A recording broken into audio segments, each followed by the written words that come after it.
Fahombiazana no azo tamin'ny fananganana ny Dinabe ny faritra Atsimo andrefana. Kisapa izany tao anatin'ny fitsidiam-paritra nataon'ny colonel Rabé Gilles lehibe ny faritra Atsimo andrefana tany amin'ny distrika ny Ankazoabo sy Sakara ny farany herinandro iny. Maneho ny heviny mahakasika izany ireo mponina miaina eny fotony ny Dinabe. Ny fipetraky ny Dina eto aminay aloha dia mety ary sorana ny chef de région misy namoaka ny Dina io.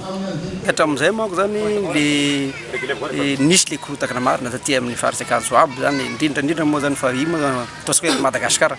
Satria amin'ny février tagny zany chef de région no proposé an'io fa natao embryon heky izy nasiana boky samy Dina isaky ny commune isaky ny fokotany. Efa nahazo ny homologation tamin'ny tribunal moa izy tamin'ny mois d'août teo dia nozaraina mitety faritra amin'izay zany nanomboka tamin'ny mois d'août.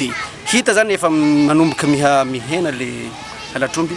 Mety aloha le fampiasana an'io mety aminay ny Dinabe fa tena fa milamina ny fandriam-pahalemana fa tsisy ny halatra omby ato agnatin'ny district ny Sakara no tsy afaky ny faritsy avaratsy. Milamina Dina amizao zaza fa mahazo mandeha ka ampitao amin'ny filoham-pirenena fa itoy avao ny fanafody mampandry ny tany amin'ny faritra Atsimo andrefana. Na dia oza ny fananganana ny fitsipika anaty ho an'ny commune tsirairay ato anatin'ny faritra mba hoentina andavorariana ny fampiasana ny Dinabe dia mbola miangavy fiaramiasa avy amin'ny mpitandro filaminana ny lehibe ny faritra Atsimo andrefana.